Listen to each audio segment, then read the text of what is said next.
And welcome, everybody. It is the most earth-breaking, ground-shaking, but never media show money taking. The man, the myth, the legend, the most electrifying YouTuber in YouTube entertainment today, Mr. General Zod. And today I am here to do something I don't normally do, a little bit different. It is going to be talk about comics, and I have a special guest coming on today. It was Mr. Second Street Marvel will be here momentarily, but I'm going to kick things off here. So let me just see who is in the chat, and here we got Perp, Yerp, what up, Perp? We got Lonely. Welcome, Lonely. No, no, man, I got to be on camera. I got my I got my Captain America mug for the talk. What up, K-Log? Good to see you here, buddy. Yeah, so I'm gonna be talking today about some comic book related news, things with Marvel. What's up, Senate? Good to see you here. So this is a little bit different thing for me. And and yeah, I'm gonna be on camera for this because I got my Captain America mug. And I feel like, it's like a news thing. Yeah. Actually, I'm drinking out of Captain America's head. That's a little weird. Thank you, Senate. I said, I guess I kind of do look like a depressed uncle. So, welcome everybody today. I got some highlight things that I'm going to talk about. I'm going to be touching on some of my favorite comics. I'm going to also be talking about Marvel related news, Disney Plus, and the MCU show side of things. And yes, I know me being on camera is weird. I know. I'm trying something new for this, showing this face. You guys get to see the fandom mobile to which I stream in. So this is going to be some awesome stuff. Really looking forward to it. Welcome, Gary North. Good to see you. So I'm going to talk about some different comic book related stuff. I think I'll do this every Tuesday and kind of go through some different comics that I like and how they relate to shows and entertainment because I cover media, but I also like comic books. So, uh, yeah, Red Hood. I like Red Hood. One of my favorite characters, very underrated. Love the Twin Pistols. Um, it is definitely there's a lot of good comics floating around. There is a myth. There seems to be a thing running around that you cannot find good comics in the comic book industry anymore. And you really can. It depends on what you're into. And honestly, and I'm not just saying this because I'm General Zod and I come from the DC. Yeah, Sloan, I'm always in the vehicle. It's not because I come from the DC side of things, but I prefer DC Comics over Marvel at times, story wise. I think DC is a lot darker, a little bit more edgier. I have a lot more characters that I like. Marvel is all right. I got Captain America over there. You know the staples. I'm a big Cap fan, if you guys can tell. So I'm definitely a fan of Captain America and the old school Avengers, things like that. But there's a myth going around that yes, oh my goodness, the comic book industry is dead, it's dying, whatever. Certain aspects of the comic book industry are in trouble. But uh darker, don't be our word. Yeah. There's a myth that comic books may be dying, and yeah, certain sections comic books are struggling. I think this coronavirus thing doesn't really help the situation, but that's why I am having Second Street Marvel come on here to kind of get another inside perspective. So he should be here in about 10 minutes. So in the chat, let me know if you are comic book fans. I already see you guys lighting stuff up here. Tell me, what is your favorite comic book that you like to read? Do you like Daredevil? I heard Senate talking, or no, it was King Salone, Jason Todd, Robin. Yeah, I like him as Red Hood, but yeah, Jason Todd, beast. love them. But who's your favorite DC, Marvel, maybe an obscured character you like? Go ahead in the chat. Let me know. What is your favorite comic book character? And if you don't follow comic books, what's your favorite MCU hero? Because LB and Per, I know you guys watch the movies. So who's your favorite MC Universe character? DC, let me know. Go ahead. The Senate says Daredevil, Ghost Rider, Punisher, and Spider-Man. Very good picks. I'm a huge fan of Punisher, and I love Ghost Rider. I've been waiting for them to do Ghost Rider right in movies for years. Um, bro, Nicolas Cage. The hair plugs. Yeah, Deadpool. Deadpool in comic books, and the movie Facet, Ryan Reynolds did a really good job there. Deadpool is another. Um, I'll be talking about a very obscure comic character here in a second. Oh, Vampirella. Yes, I know that comic, Gary North. That comic actually has a lot of controversy that surrounds it because of the way she is portrayed. If you guys don't know, there's been a lot of I'm gonna get to the darkness too. I love Top Cow. Great stuff. Witchblade, Darkness crossover, and Jackie Ducato has crossed over with Batman. So yeah, I love the darkness. Great stuff. Um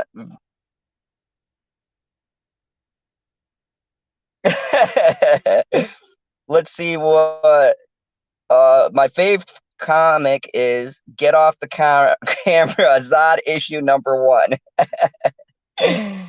um Yeah, that hasn't been released yet. OB. Uh, Manga Rising. I don't read comic books or nothing like that, but if I had just to choose one of my top of my off the top of my head, Attack on Titan. Yes, manga. Manga is similar to comics. I consider them like the Japanese equivalent of comic books. Granted, they're written backwards, and the structuring, the art style is a little bit different. So yeah, I definitely like Top Cow comics. Senate, yes, I've read Vampirella. She does have a large endowment. Venom Blade and Iron Fist, yes, Iron Fist is very underrated. I especially like Iron Fist and Luke Cage together. They were there's a great Heroes for Hire, I believe the team up was great stuff. I thought they had a good chemistry, just like in the show when they're together. Their separate shows are okay, but when you put those two together, the chemistry is really good.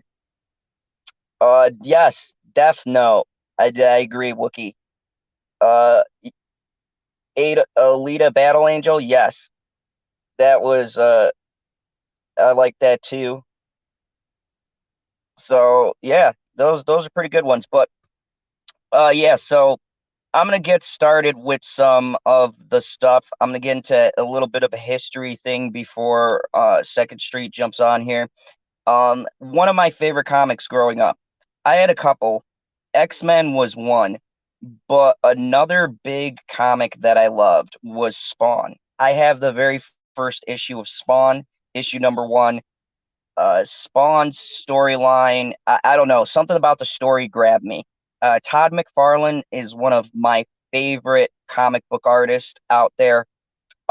Little interesting history note: Todd McFarlane actually started in Marvel. He did some issues of Spider-Man, things like that, and he had a disagreement with Marvel about the characters. He was coming in the time in the 90s where the characters were getting more bold, certain features were accentuated, and the comic book industry was changing. And Todd McFarlane and the people at Image Comics led this charge towards a new direction, more grittier characters, more dark storytelling. And the flagship for Image Comics was, of course, Spawn. It was one of my favorite. all-time series. I love it. Uh, just the stories in general and the way he weaved together the stories are amazing. The artwork is really good. And it was a big hit. It hit with a lot of people. This was in the time, though, where the market was being saturated with different comic book type movies, and they didn't have the same format we have now. Comic book movies back in the 90s were cheesy, to say to say the least. They had a very cheesy feel to them. And when Spawn came out, uh, and it came in the theaters, it was very in conflict with itself because you had John Leguizamo and you had Michael Jai White, Martin Sheen was in the original 1990 Spawn movie.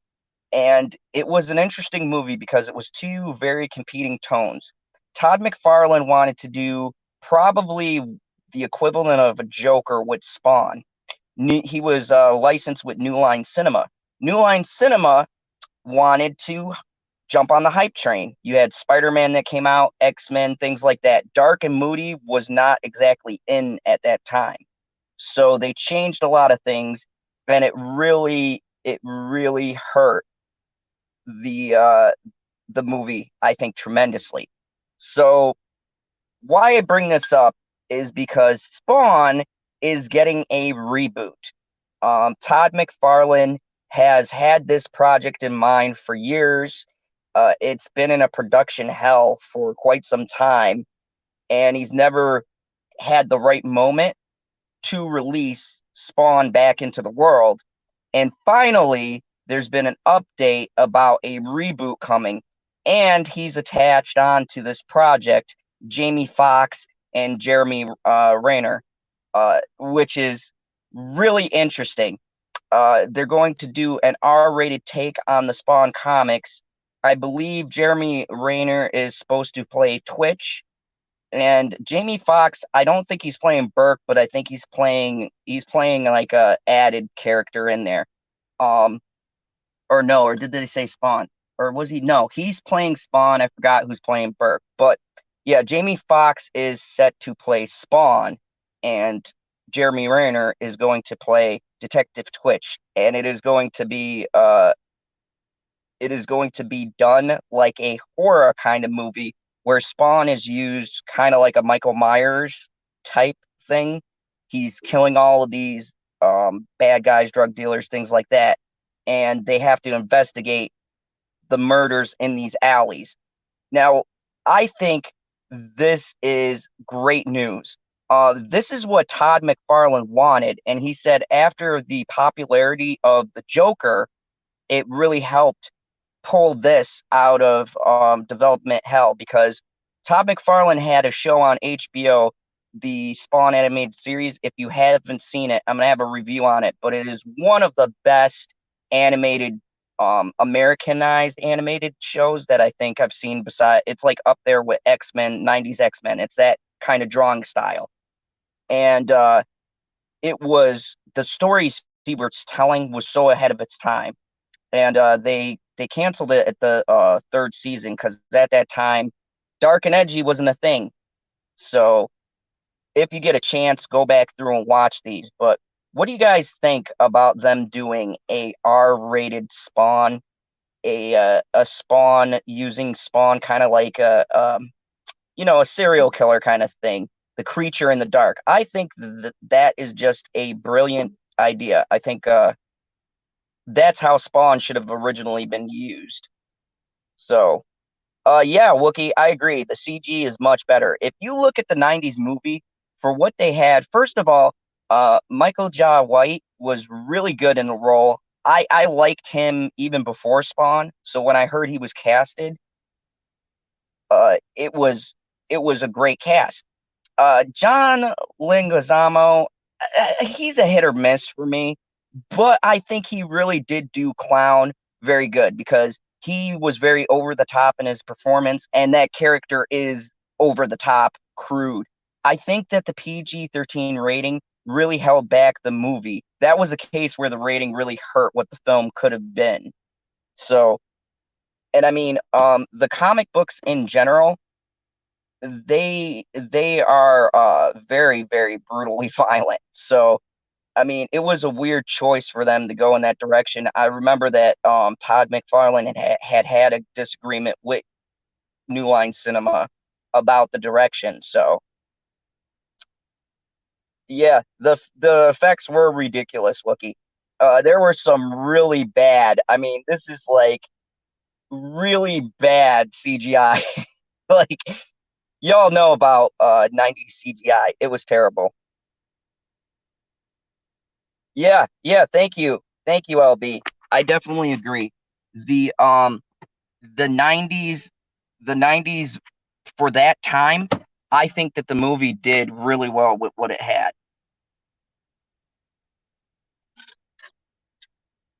So, yeah, I'm really looking forward to this. So now, what do you guys think for Jamie Foxx as a pick to play Spawn? I'm kind of up in the air about this. I'm remembering the Amazing Spider-Man 2. And yeah, oh, that that was really, really just terrible. So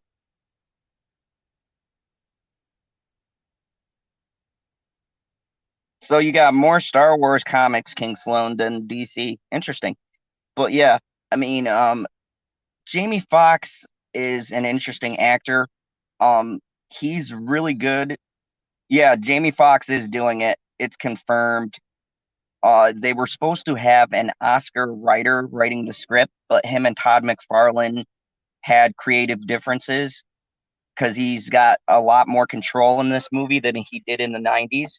So they are currently looking for another script writer, but those two are still attached to the project. So it's a very interesting cast.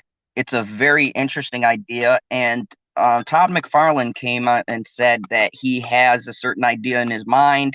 He knows what he wants to do with this, and he does not want studios interfering and changing around his ideas to fit a PG-13 mold or anything like that. He wants to do the story he wants to do. Wookiee Supremacy says, I'm fine with that. Jamie Foxx seems like a perfect fit. Yes, King Sloan, he is playing Spawn. And I know there's going to be a lot of comparisons to the original. That's if, well, then again, that's if people that even actually remember the original movie or have seen it. And if you have, though, I know because that's going to be in my mind. I love the original performance. I like to see what Jamie Foxx does with the character.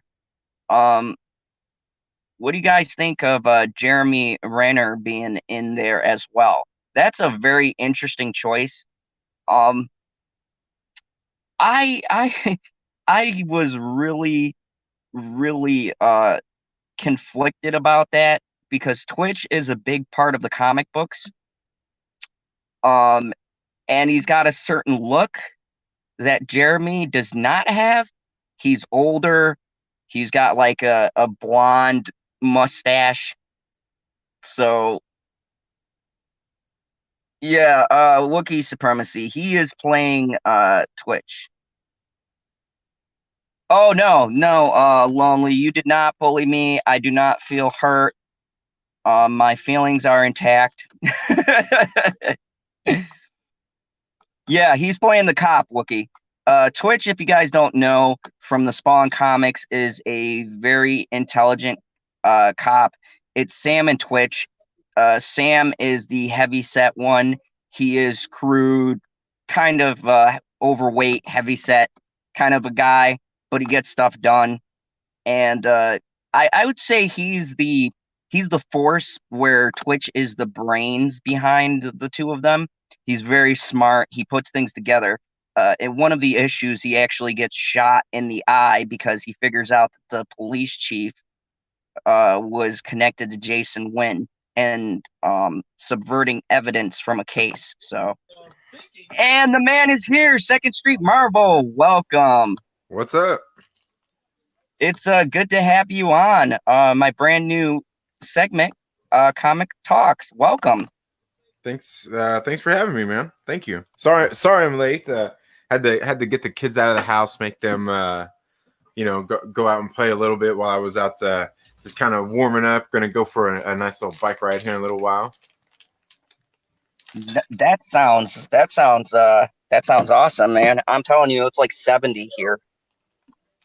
Oh, nice. Yeah, I was gonna say it's kind of it's not so nice here, but it normally is. But it's not too bad. It's supposed to rain here later, but which is unusual for where I live at. Awesome stuff. So, I talked to you to chat, and how much do you know about Spawn and Image Comics and things like that? Not a whole lot, really. I mean, never really read any. I can't say I ever read any Spawn comics. I've certainly read some Image titles, but also, obviously seen the movie back in the '90s, the Spawn movie. Oh, awesome. So then you are the correct man for me to talk about this. There is a reboot in the works, currently in production, featuring Jamie Foxx as Spawn and Jeremy Renner as Twitch, the detective, and it's going to be R-rated, according to reports. So, what do you think about that? I'm down for it. I'm interested to see that, and it sounds like they got some good talent involved in it.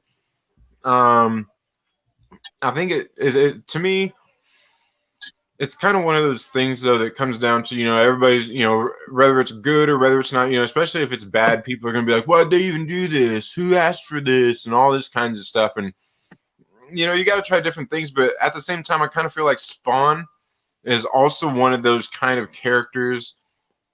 It's kind of like Hellboy. They did Hellboy with Ron Perlman. Then they tried to do this remake with David Harbour, and it just didn't work out. I still haven't even seen that yet. I'm kind of like, but did we really? Not even the whole who asked for this thing, but it's like, did we really need this? It was like a Hellboy, like something that was being sought out. Yeah, that was an interesting because I remember those and I felt like, Ron Perlman, he's old, but he's not too old to reprise the role again. Like, it was a really strange decision to completely reboot the franchise. That part I didn't understand about. It was a really odd choice. And I mean, I seen the movie, unfortunately. In the theaters. Okay. That's probably the best way to see it, honestly. Yeah. I'm not gonna lie, I had fun, but it's one of those guilty pleasure movies where it's not a good movie, but I enjoyed it for what it was trying to be. And Mila Jovovich was in it. Okay. So I just had to. So yeah. I'll probably see it one of these days. But here's the concept, and I know you've seen the '90s movie. In general, the comic books, because I have issue 1 all the way up to 300 or so, because I haven't been out to be able to get more comics. But it's a very dark, gritty, down to earth, or really raw kind of a comic. When the movie came out, the movie kind of changed the tone, but I was just given a backstory. That was the '90s, so Spawn was one of those that was in that weird middle area where they tried to make it edgy, but they tried to also do what everyone else was doing. And I remember reading stuff by Todd McFarlane when he talks about he doesn't have issues with the movie, but he kind of has issues with the last minute cuts and things they had to make to the film, which I seen those cuts because I owned the director's cut of it. And it really didn't make a difference in the grand scheme of things, but I think the kind of tones we're into now was what he wanted back then, and because of studio overhead, he couldn't do that. And this time around, he is very hands-on. He is not writing, but he is approving and looking at scripts and things like that. He had I don't know who the writer is because they won't say, but apparently he had an Oscar script writer working on the script, and he said that they decided to part ways because of creative differences. So he's got a very good big idea about what he wants. So Wookie, I don't know who's playing Clown. Jamie Foxx might be good. Josh Barron back. I would say I don't know who's playing Clown. one thing I feel about that is like that's all fine and dandy with what he would like to do and all of those kinds of things. I mean, it is his property, so I think for the most part he's going to have a lot of say so anyway. But I also kind of feel like he's not a writer like that for like script writer. He's not a director, things like that. Like I know he wants a lot of control over it, and I almost kind of feel like while that might be a good thing, since it really ultimately is his baby and his vision, at the same time, it's just kind of like, like I also feel like with just his input alone on something like that could be detrimental to actually making a good film also. Yeah, that is the fine line that a lot of these films make, is that sometimes when you give a creator control, they are able to keep the ship and the concept where it needs to be. Then there's other times where the person who's the screenwriter or and the directors and stuff could actually help bring out what you're trying to do, and because they're not doing it a certain way, arguments and conflicts start. So it's very interesting to see right now with the whole coronavirus thing. They're reworking the script and shopping for a new writer, so it's going to be interesting to see what they come up with. So, but I brought you on here today because I got some Marvel news and I wanted to pick your brain and get your thoughts. What do you think about these delays for Phase 4 of the MCU? And what do you think of the placements? Because I got here the schedules. I did a little bit on my late night talks, and I got the schedule changes for some of the Marvel movies.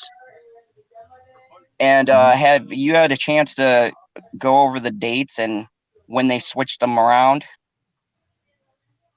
I know I did see some of the news about that. How they pretty much just bumped everything back pretty much 6 months and basically everything into the spot of the movie that was getting ready to come after it anyway. So this one's basically going to where Eternals was going to go. Eternals is going to go where, I can't even remember what the hell was coming next was going to go. They pretty much bumped everything back, and I'm okay with that.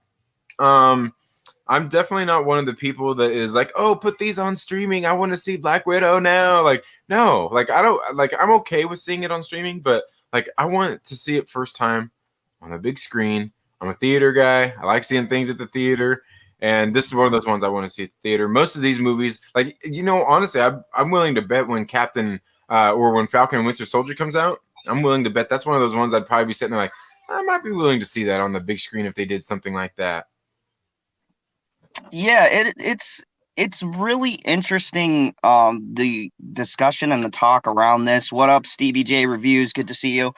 It's really interesting to see the talk and conversation about this. And do you think, from a business point, because I got the list right up here, do you think like them say switching Black Widow to where Eternals is? Do you think like there is some kind of strategy based upon buzz that they have around these movies? Like, do you think they took into account the excitement for certain things and then they were like, well, let's just swap this out because this seems like it doesn't have as much hype as, say this does? You know what I mean? Yeah, no, I don't think they're really doing that. I think they're just trying to get their schedule back to what makes it something sensible for audiences and to try to get the most money out of pushing the certain properties into the theaters.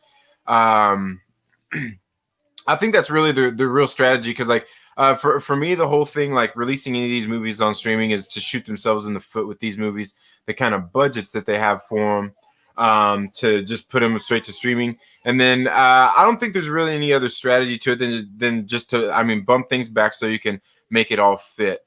Now, the one thing I will say is I kind of, there's been this question a lot of people have been asking is, are we getting to a point, or have we gotten to a point, or will we soon get to a point of where there's an oversaturation of this stuff out there?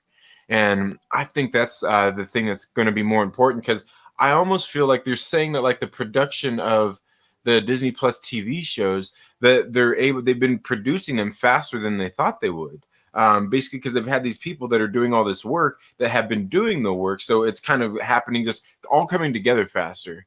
And it makes me wonder if at some point, maybe over the next year and a half, things are a little bit closer. If they maybe just close the window on things a little bit more, and maybe learn a little bit, maybe try to get the most bang for their buck, building hype and keeping, things closer together. You know what I mean? Instead of having it so spaced apart, to see if it works. And then by the time they can get things back to where they had things on schedule, letting it play out and be like, okay, should we slow things down or should we speed things up? Can we cram, one other series in here or another movie in there? Just to get a feel for the waters. Because I think a lot of these kinds of things can, like the Wonder Woman 1984, the Black Widow, I think these can be movies that put asses back into seats at the theaters once they're ready to open. Yeah, I think the hype alone, whether you're on that side or not, whether you want to see it or not, there still is hype between those two. And I think that there has been for a while a big question about fatigue, but I also heard the other side of the argument about this too, is that when you have a good series, right, when you have a good compelling story, you don't have to worry about being, the series being fatigued. You know what I mean? Yeah, you're right. So the wheels fall off. Yeah, exactly. I mean, look at the original phases of Marvel, right? We got 20-something movies, and I never heard people going, man, I'm getting fatigued. I heard people going, I can't wait till Endgame. Yeah. And that was during Infinity War, when they announced it was going to be in 2 parts. So you're already talking about how hype that was. I think Wookie's right. We have more of celebrity fatigue. Right. You know what I mean? I think that it's more of a matter of, you can put out tons of different movies that are a particular genre. It's not your fatigue in the genre, but it is whether or not you are creating good, engaging stories to keep the people invested. So right. Yeah. Oh yeah, certainly. And I think they've done a really great job with that in the MCU so far. And honestly, I know a lot of people don't like Captain Marvel. A lot of people just don't like Captain Marvel because of Brie Larson and some comments that she made. But the movie itself, it's all right. It's not the worst movie in the MCU. Hell, even LB didn't have it as the worst. But yeah, like it was interesting, by the way, to see that that discussion was hilarious. Your list surprised me, so I gotta know here on the channel. That was a serious list. Like, you seriously have Ant-Man that high up? Oh yeah. So yeah, definitely. Yeah, Ant-Man is up there for me, man. I like that first Ant-Man movie. It's great. It's great. One of my favorites. We have Stevie J Reviews with an excellent point. Says fatigue is just an excuse for poor writing and execution. Yeah, I agree with that too. And here's my point with the Captain Marvel thing is we can see that even with all the drama and everything around that movie, it was a stumbling point. People were still so damn hyped to get into the theater and watch Endgame after that. People still went out and seen Spider-Man Far From Home after that. So, I mean, the fatigue, no. Did they have a trip up with, just Brie Larson and what happened with Captain Marvel? they had a trip up there, but it still didn't affect the success of the movie, the MCU putting asses into seats or anything like that. Still didn't prove any type of that there's any proof of any type of fatigue out there. Yeah, I think that that is the thing, is that with things like Joker and stuff like that coming out that have more layers to the story, I think it's more of a question that comic book based movies have to bring something different to the table. You could saturate the market with tons of stuff. I mean, the same thing was being said about mob movies, right? How many different mob movies do you have? And Right. a lot of them are good in their own way, Mhm. dramas. You could say this about any genre is oversaturated, but Right. it's how the person approaches it. Yeah. Weed and dick and fart joke movies are oversaturated, you know? And yet they sell. People go watch them. Yeah, Some yeah, good, some exactly. suck. So, and speaking of drama, I wanted to get your take on this. I don't know if you followed this, and keep in mind, I've actually done my own thing on this because I know other people, I dare not say their names, have been Oh, covering this, but it's oh. a very interesting. So I believe her name is Dana Swartz. Have you been hearing about this whole thing? I've heard her name. I've certainly heard her name before. I have somewhat of an idea who she is, and I've seen everybody who probably don't care about her all of a sudden. Yeah, yeah, you know how that goes. But I mean, Zod's not one to say anything. Anyways, if you guys haven't seen it, go check out the apology video. Anyways, but even a broken clock is right twice a day. So there's been some comments, and I went onto her Twitter to verify because I don't take Bounding into Comics as gospel or any of the other ones that come out with these things. But Yeah, yeah. her Twitter page is quite interesting. Oh yeah, yeah, yeah, yeah. She's definitely one of these weirdos out there. Oh yeah. So let's just, for the fine folks, I'm gonna pull up some of this stuff here. I'm gonna read to you. Like that, like Um, what was that one that she did the other day about the one she posted about the coat about the virus and Rise of Skywalker yes, and I'm gonna read that to everyone right now. yeah, So because this, I know one of the there's a writer that works for Marvel. Oh man, I know she wrote. I can't remember her name all of a sudden. She actually responded it to me, or she responded to it, and it hit me kind of funny. I'm kind of like, she's like, I don't know how to feel about this because she was currently writing like a comic book version of that movie, and they're friends. oh man, yeah, this person is pretty hilarious, and I'm pulling up. It says right here. So she deleted this tweet, but the world Yeah, of Twitter, man. Once you yeah. say something, you cannot like People got erase it. It's there. People have screenshot it. yeah. So People got receipts. Save your receipts. Let the buyer so beware. so writer of the show Dana Swartz has come out. She deleted this, but the tweet read COVID 19 is going to be like the rise of Skywalker. It's a nightmare. It's going to be a struggle, but then we're going to come out the other side and pretend it never happened. Also, we're not going to be able to fully grasp what went down without reading extra literature. Uh, so, Yeah. so on the one hand, for this one tweet, on the one hand, I kind of understand the context for which she's saying it, and I kind of think it's a bit funny. On the other hand, it's not the subject, considering before, or I believe before or after she put out the tweet, Alan, I forget his name, died from Star Wars. One of the people who has been in it for a while. It's Alan something. I gotta go look him up, but he had died from Corona. So she, Right. she puts out this tweet, and I think that was part of the reason for her erasing it. But it's like a combination of bad timing and joking about something that is actually quite serious. I mean, Right. and taking it like she didn't say everyone should die from it. She made a funny kind of reference to how bad the Rise of Skywalker was going to be. And in certain points, I can understand that sentiment, but in other points, I'm like, Yeah.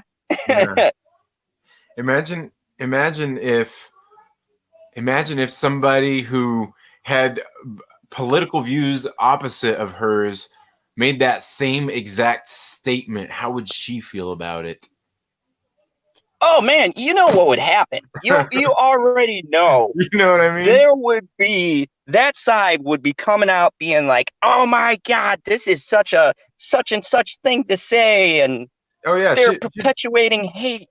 she'd be part of the she'd be part of the angry mob that's saying the same thing about her, saying, "Oh yeah, yeah, you better delete your tweet," blah, blah, blah, blah, and all that stuff. And which is kind of just the funny thing with all that kind of stuff. Anyway, everybody's always so overreactionary about it. Oh, so and so said, okay, like see, obviously you can't see the point that you can't joke, they can't joke, nobody can joke. Just You not know, allowed. it's kind of funny. I've been in that kind of situation, but Yeah. Well, and that's the thing, because everybody's always so caught up in their own shit that they don't really see the point objectively. Like, well, of course, like you say something stupid, people are gonna point it out and maybe quote unquote hold you accountable to your words and things like that. And the same thing happens. You do the same thing to other people.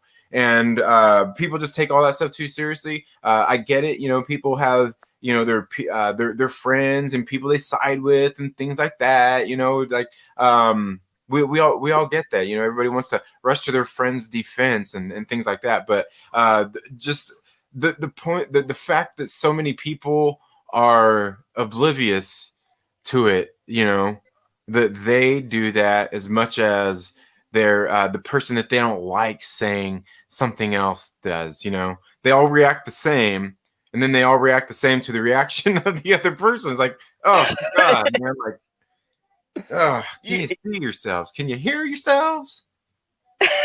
Are yeah, you anywhere close to self-aware? yeah. It's like it's one of those things where and I'm gonna get to the other comments, but this one I was on the fence about, and even Stevie said in a very funny comment here, he goes, I don't know, I don't have a problem with what she said. In fact, what is the Rise of Skywalker? Yeah. Yeah. Well, and like the other thing he says here is about the hypocrisy everywhere. And so for me, and that's the one thing, like I say, is that kind of proves, like, I mean, like exactly what I'm saying is the fact that the hypocrisy is everywhere is the fact of why we need to just take it all and just discount it all, because we get it. You're not perfect. I'm not perfect. People say stupid things sometimes. So therefore the hypocrisy being everywhere, I mean, don't act like you're not a hypocrite. You are. We all are. So let's not even come close to acting like we're not. Okay. It's all the same. Some people are more aware of it than others. Some people don't want to admit to it or anything like that. And I think like that's the exact point, is the hypocrisy is everywhere, and that's where it just comes down to get over it. So now that tweet was kind of on the fence, but let's move on to the next ones, because here's where Miss Dana starts to show her colors, and some things are starting to come to light about her views on things, so to speak. Yeah. So after that, she put out a tweet with a picture next to the grouchy what the hell, from Sesame Street. Yeah, Oscar the Grouch. Yeah, and she said, "Men in a nutshell." Now, okay, I still didn't have a problem with that. I thought that was actually kind of funny. Yeah. I was like, okay, that's a little bit clever. But then we have this We right here. pulling hose like Nicole Kidman. Shit. Yeah, I was like, all right, that's clever. I can understand someone doing a funny kind of thing like that, but then she starts attacking other creators and says, in retrospect, it seems impossible to overstate the cultural damage done by South Park. The show that portrayed Ernest is the only sin and taught that mockery is the ultimate um alkalation against, or yeah, she says inoculation against all criticism. Mm-hmm. So going after, now keep in mind, she's getting ready to make her own show. And you know how South Park responds. They're going to make an episode on her, probably. Oh yeah, That's how they respond back. They for don't sure. they don't tweet back, "You'll be on the next episode." But yeah, and mainly they've come under attack because they've done a couple of episodes about safe spaces and feminism and things like that. So she's talking about, they did an episode when she posted this about the ridiculousness of feminism. And that's when she made the Twitter post about how South Park is destroying the fabric of society. They're cultural bandits and all this stuff. And I'm like, no, they're comedians. Yeah. You know, Whether it's offensive or not, whether you like it or not, you got to admit, comedy has its place in the world. Comedy should be a place where basically no holds are barred, man. Now, the one thing I will say is when it comes down to a lot of it is, unfortunately, I also feel the same way that comedy should be, for comedians and on stage. Like we see so much crap going on. You can see with social media, people post something stupid, and also like, oh, it was a joke. I'm a comedian. I was telling a joke. What are you talking about? Like, well, yeah, but you also post a bunch of stupid political bullshit on your Twitter too. So, like, when are people supposed to distinguish what's a joke and what you're being serious about? So, there always comes these fine points, and that's where it comes down to the same thing too. Like, people. yeah. And that's the thing that is most astonishingly, because shortly after that, Second Street, shortly after that, she doesn't stop there. Oh, I believe it. So, in an attempt to try to get herself out of the hole, because there's a lot of South Park fans, so they start re-commenting on the post. And she goes, so she comes out and she goes, "Oh, I can see that the angry males have come out." And I'm like, oh, no. I liked a couple of your comments. What are you doing? Don't say anything. Yeah. You got there's this episode of Seinfeld where George Costanza is sitting there in the office, in an office meeting, and he tells a joke, and everybody laughs, and everybody's kind of laughing at everything he said. Everybody's rolling. Well, he goes on and tells a couple more jokes, and eventually everybody's like, "Dude, what the hell, man? Just shut up, George." And so the whole thing, the whole episode kind of revolved around George realizing, like, I gotta realize, like, the next time I get to my high moment, that high point, I just got to turn around and walk away.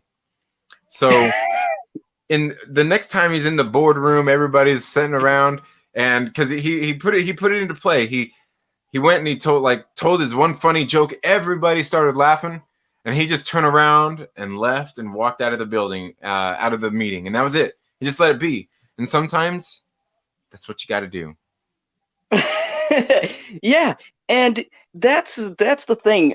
That's my issue with this. Like, you have the crowd that comes out and is talking about the SJW narrative, and And for me, you've kind of set yourself up to have this backlash now because Right. a couple of those jokes you could have been like the Star Wars thing, that's subjective. Like to me, I was like serious subject, but it's funny the way that she put it. Okay, the Oscar the Grouch thing. I'm sorry, I'm not gonna lie, that was hilarious. Like Yeah. the Yeah. fact that she had a picture with him, it was like, okay, that's a good one. But like you said, had she just dropped the mic right there and just not responded or came out with the South Park thing or the other stuff she's been quoting about men. And here's the thing that's been brought up because this show is coming out, right? If this show's failed, I'm willing to lay down $100 that says she's going to play that card. Right. Yeah. It's going to be another one of those. Well, men didn't understand this great show I was trying to create. And let me just ask you, because you know a lot about the Marvel, and actually, I liked She-Hulk in the comic run. Mhm. What was your excitement, or are you still excited about a TV show coming out? My level of excitement for TV shows is usually always pretty low, but I'm always looking forward to this things coming out with Marvel Studios and the MCU. So I'm looking forward to it either way to see what they do with it. One thing I definitely take into consideration is Kevin Feige is and has done good at how would you say maybe polishing a turd. Hashtag the Stark Sham. Yeah, Um, yeah, I'd go with that. Yeah, he's been good at making things that aren't as good more interesting, more good for people to want to watch it. So I trust until they actually just fully let me down. I'm willing to trust that what they're going to do is going to be something good. Yeah, That's always my hopes. yeah, I'm not. I used to uh when I started YouTubing and was around certain circles, I used to jump on that hype train the first, stop. And then I started meeting more level headed individuals and YouTubers, yourself included, as a matter of fact. I was like, oh, finally, someone who talks about comics. Mhm. But yeah, and I started thinking about it, and I'm like, you know, even with Captain Marvel, like you said, it wasn't like a agenda filled thing. It was just a bad movie, slow. Like, I mean, Right. from a movie standpoint, it just was all right. So I like to actually watch things first and then judge because I feel like, even if it's the greatest thing in the world, people who already have that perspective that they're going to hate something, they're going to hate it. You could make $1 billion movie with virtually no flaws. Like it could be the greatest movie that's ever been made. But if they don't like that person behind it, they're just automatically going to hate it. And it doesn't matter how many people you get who goes, it won an Academy, it won an Oscar, you know, Right. if you prescribe to that mindset, you're coming into it going, I hate this. Yeah. I don't want to see this crap. That's why when I go into a movie, like I've gone to see some pretty bad movies, but I haven't gone in going, looking at the trailers, hearing the reviews, this is going to be bad. Because the moment I get that into my head, I feel like I can't be objective.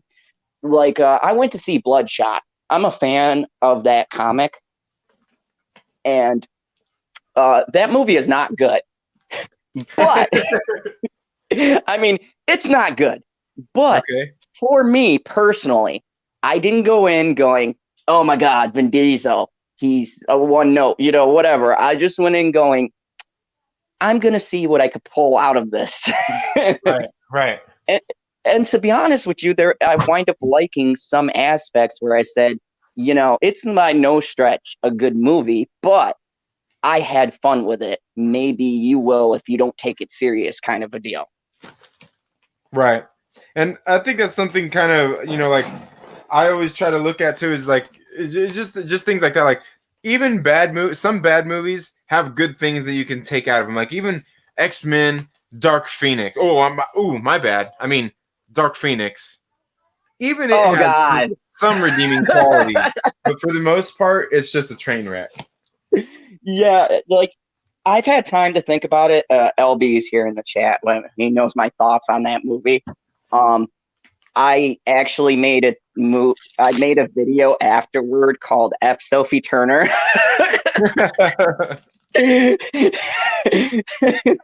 But coming down now and watching it from home, because I actually watched it again, I'm like, I actually feel bad now because there is some good stuff here that I didn't see before because I was salty and I had my expectations. Yeah.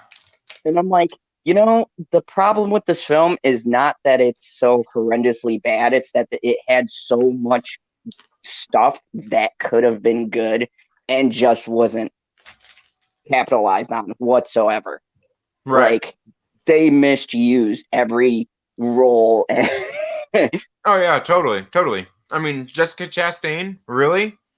You're just gonna have her walk around and look like a shiny alien and acting like a. I mean, people like seriously. You know what? People talked about Brie Larson and how bad her acting she was and everything, and Captain Marvel and how it's like watching a piece of wood or whatever.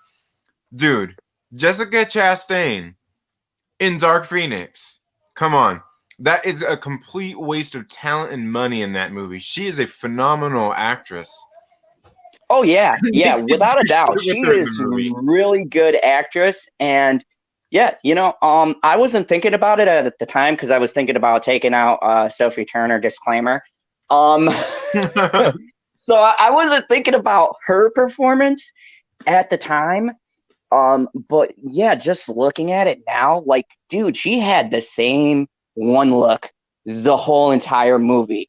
This like really dumbfounded, stupid look at the camera. Yeah. Really? Yeah. Well, where she looks like she phoned it in the whole movie. And then I see like the other guy. I did a commentary over this whole movie, and there's the other guy who's one of the other bad guy aliens is the black guy in the movie. Every time he was on screen, he was underutilized because I'm sitting there watching him every single time he's on screen. He has an intensity to him. I'm like, this dude's getting ready to do some cool shit. He's going to do something. Like, hell yeah, this dude. And then he ends up not really doing much. And I'm like, damn, man. Like, they need to like maybe that dude just needs to get some more roles or something in some better movies. Because every time I seen him on screen, I'm like, dude, something cool's getting ready to happen. Oh yeah, I know who you're talking about. Like, was that like a right hand person? Yeah. I'm there with you. I thought that with the way Chastain was acting, I thought it was gonna do like a bait and switch, and he was actually the guy behind everything. No. Yeah. Mm-hmm. No, we got the worst CGI fight in the history of CGI fights. Yeah. But that train scene. I mean, from the part where they show up, when they rip that train from the underground, when they're there, I can't remember where they were at that point. That scene was absolutely hilarity. And then when they were actually on the train, that whole sequence, like when I was at the theater, it was hard for me to stay in my seat. I was laughing so damn hard. I don't know what it was. I couldn't control it. I was uncontrollably laughing. I'm like, dude, like these graphics are Skinamax level CGI. Seriously, and I've seen better CGI in porn parody. Not that I've watched it. Yeah. I'm not gonna lie. Pirates the movie had way better CGI.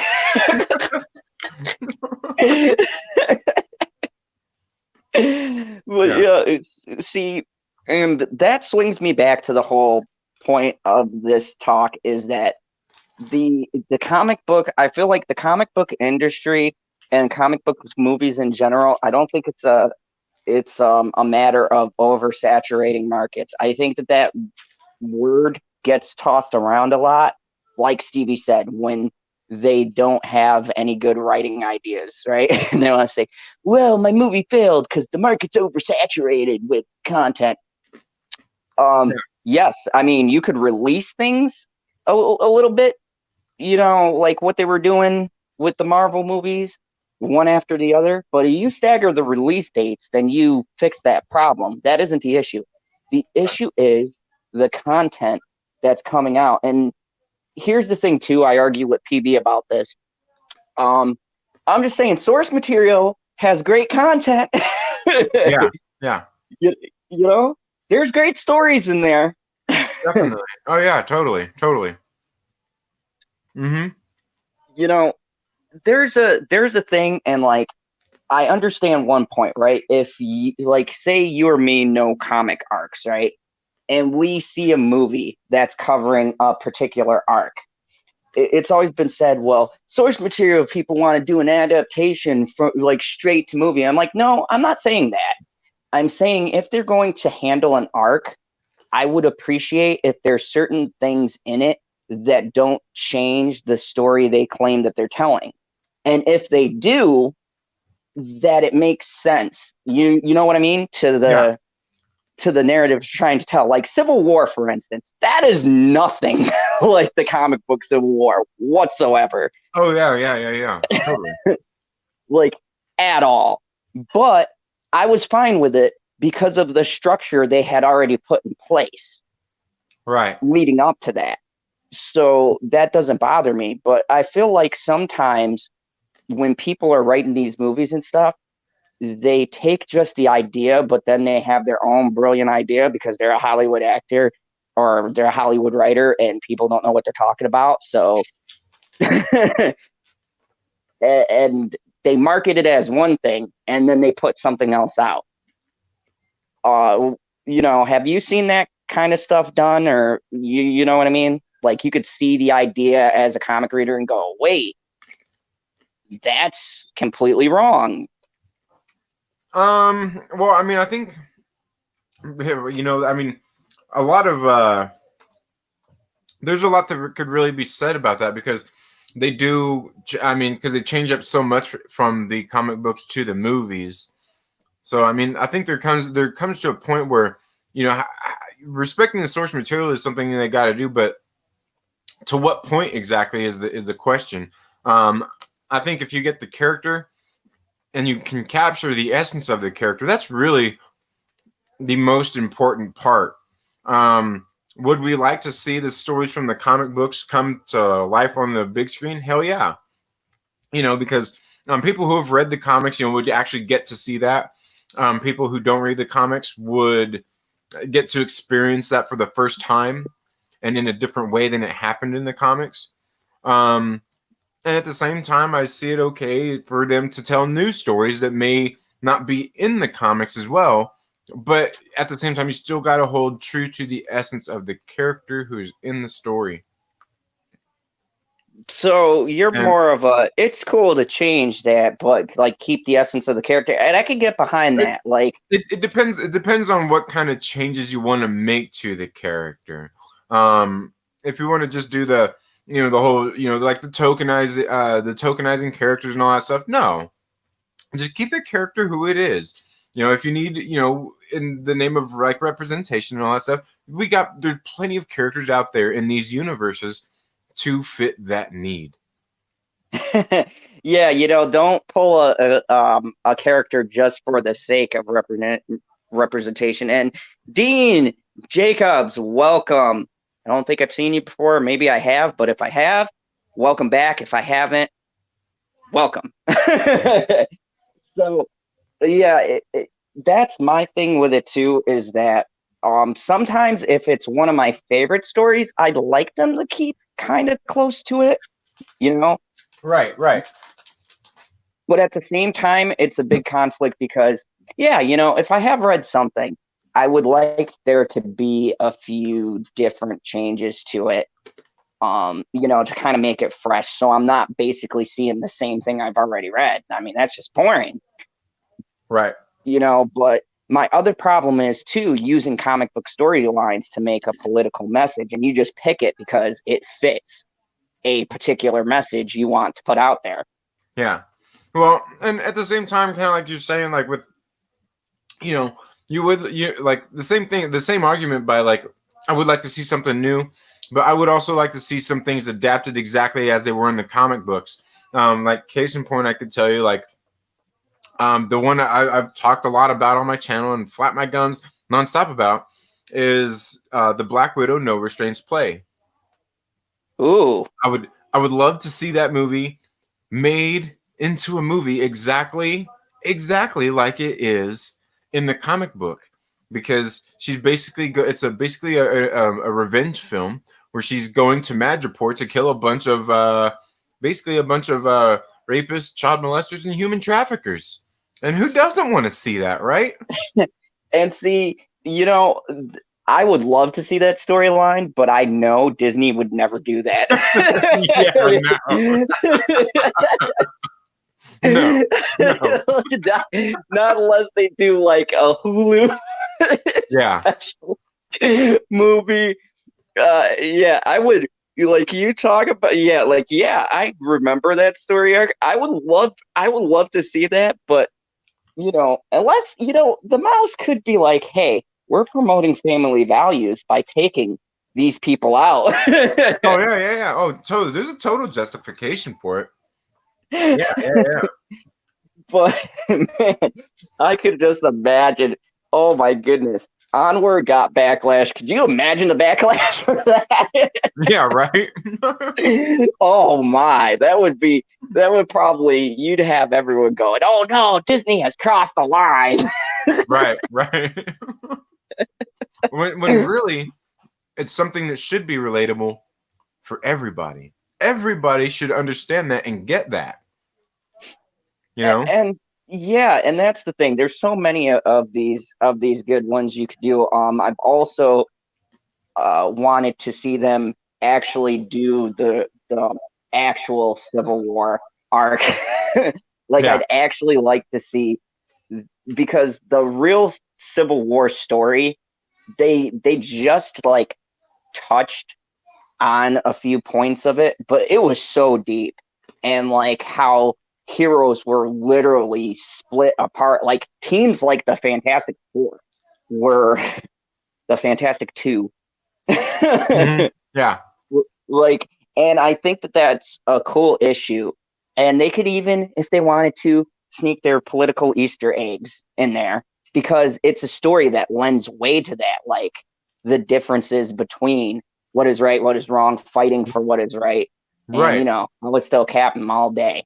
Yeah. And that's why I say when it comes to a lot of these things, like, people say, talk about like the good guy, the bad guy, and these different things. And really the ultimate, like, for one, these words, good, bad, for the most part, well, there are general meanings for these. The whole point of good and bad is a matter of perspective. A lot of the bad guys in these stories are people who set out to do good things. It just ultimately comes down to the means that they're willing to the things they're willing to justify to meet their ends.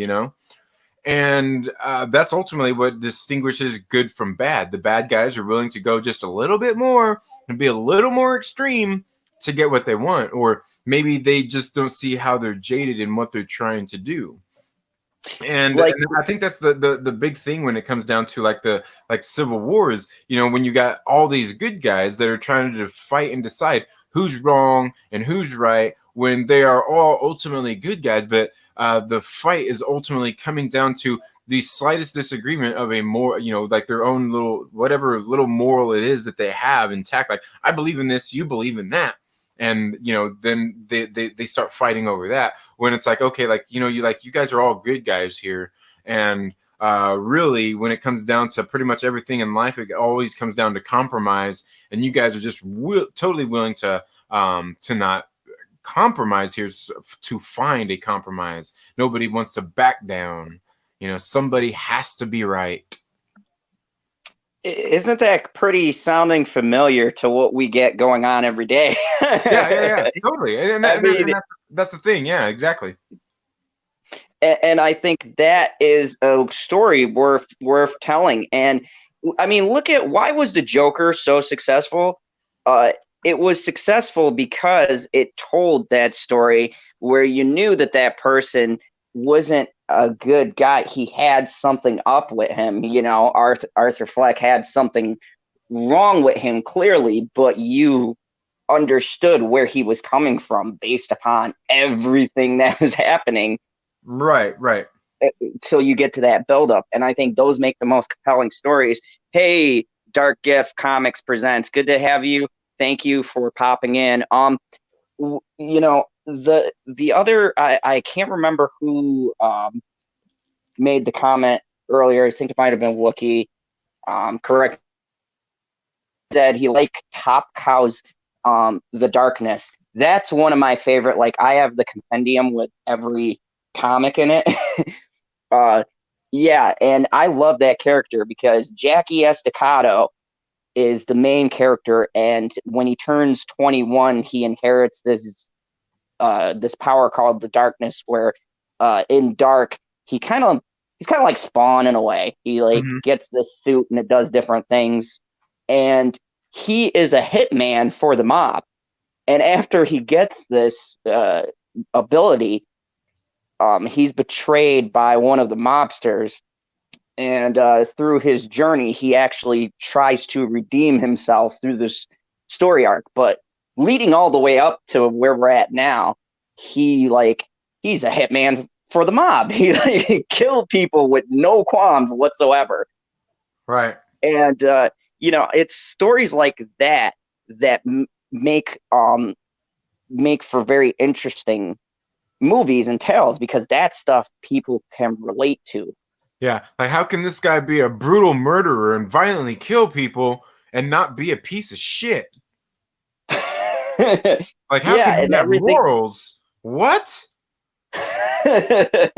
Yeah, see, everything is black and white because then when you dig into his backstory, he falls for this girl named Jenny. The mob wind up killing her. Spoilers. Sorry, people are reading that. Um, but the mob winds up killing her, and they grew up together. And he grew up in a foster home, and this Don had taken him in like a stepson. So when when he became a hitman, it was because he felt like, this guy saved him from some horrible stuff that was going on to him or going on, at the home he was at. And, this guy took him out of that. So he felt like he owed him a debt. And then he became really good at being a hitman. And then, his girlfriend died and, there's the redemption arc.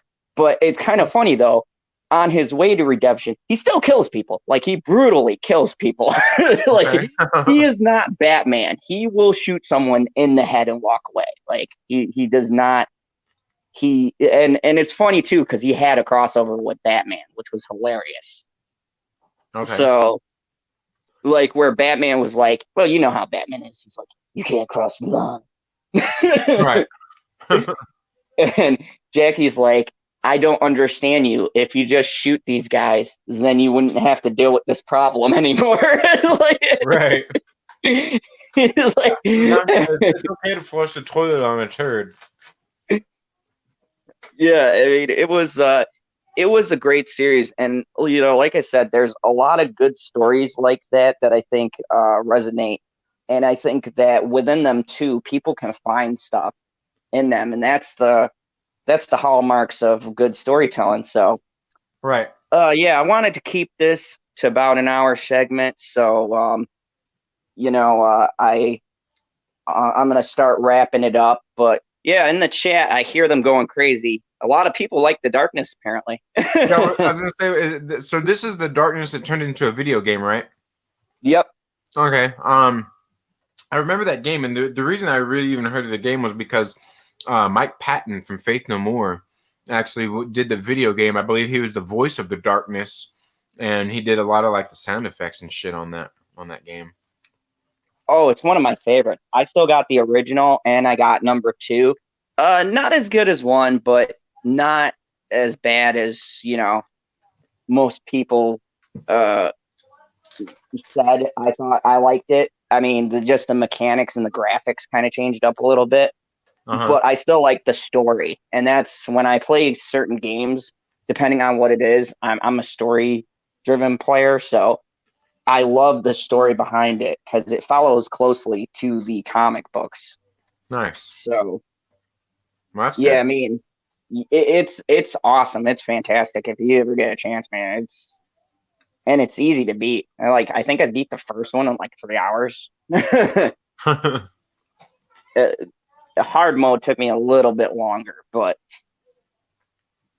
yeah, I would definitely love to see them make that movie or series, probably more series, because then they could really like flesh the story out. But a Darkness movie, that would be spectacular. Yeah. Yeah. But yeah, I'm gonna start winding things down here. Uh, Thank you so much, Second Street, for coming on. Go ahead and let the good people know who you are and where they can find you and all the great stuff you talk about. Yeah. Well, my name is Trinity. I run a channel called the Second Street Marvel. I talk a lot about comic books, movies, and on occasion even music. You can find me smarting off on Twitter or maybe even Facebook at Second Street Marvel. Maybe even on Instagram. You can see me post pictures of my lunch. Isn't it? I know that's so 2014, but hey, you know, let's face it, we're getting ready to head back into 2016 anyway here, right? Yeah, with the bubonic plague spreading. Yeah, yeah. Compile that on top of election year. Woohoo! Man, this is gonna be great. Oh man, the battles are gonna be vicious. I'm honestly like going to listen to debates with popcorn and soda, just like forget movies. You just turn on um, one of the news stations and watch them debate. That's entertainment for like a year. Yeah, yeah. So yeah, but I really appreciate it having you on today. I'm thinking I might do more of these segments. I got some good interaction. So thank you, everybody. I really appreciate you coming through, trying something new. I really wanted to cover comic book aspects because I am a comic book reader. And I like various sometimes obscured comics that no one's read. Yeah, And then, yeah, yeah. I'm more of a DC guy, but it's good DC and Marvel can come together on this stream. Yeah, yeah, yeah. There you go. Just imagine if we could bridge this piece between the industries, we could finally have like Superman versus Thor and Yeah. you know Batman versus like Jason Todd. Hmm. Or no, not where was I going with that? Or no, Batman versus Punisher. There we go. That would be some pretty epic stuff right there. Oh But yeah. anyways, thank you everybody. I had 13 people watching, so I really appreciate all of you guys for hanging out with us. I might do this every Tuesday, given the lockdown status. So if you guys enjoy this, swing by next Tuesday.